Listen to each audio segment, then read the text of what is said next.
राउर मेला गजब के खेला, राउर मेला गजब के खेला, होना ही सब झमेला ए भोला।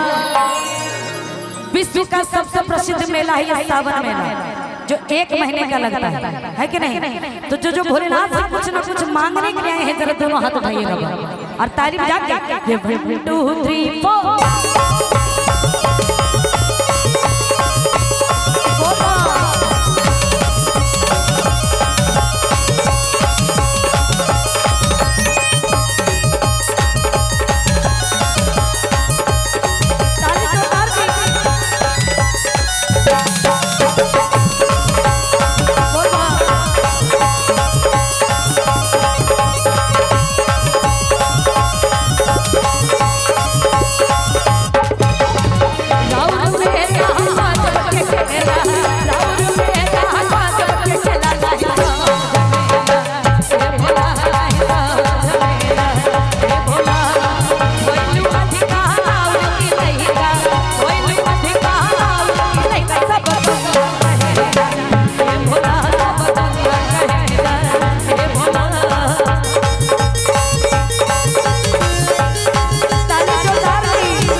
मैया पार्वती कहते हैं भोलेनाथ से।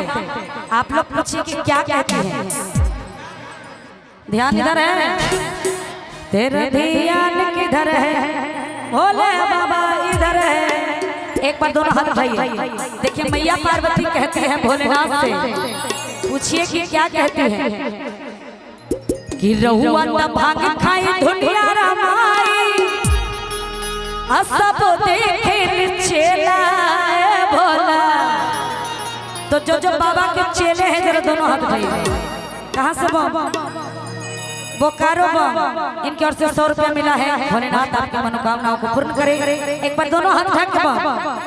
कहाँ से बम?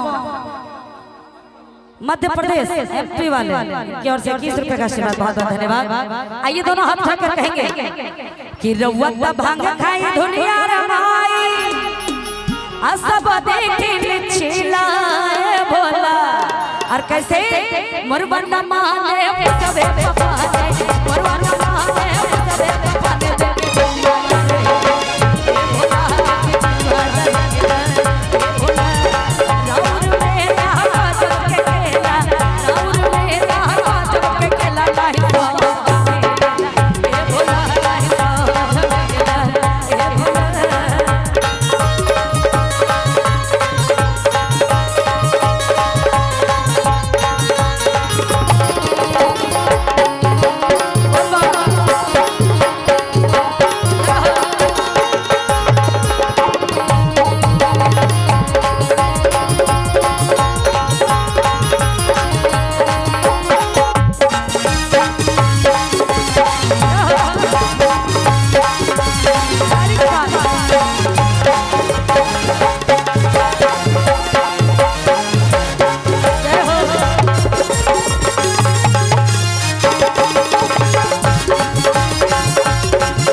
राउर गणेश और कार्तिक ललनवा, ओ नहीं कहल सुनेला बाबा। मैया पार्वती कहते हैं भोलेनाथ से कि राउर गणेश और कार्तिक ललनवा, ओ नहीं कहल सुनेला बाबा। कोई सच जो से पहुंचे, कोई सच जो से पहुंचे भारत।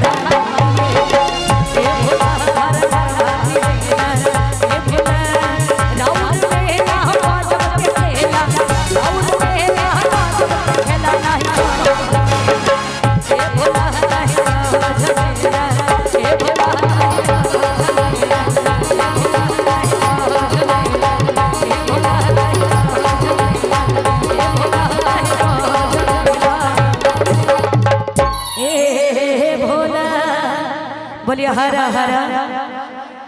अगर भजन पसंद आया तो एक बार ताली बजा दीजिए आशीर्वाद।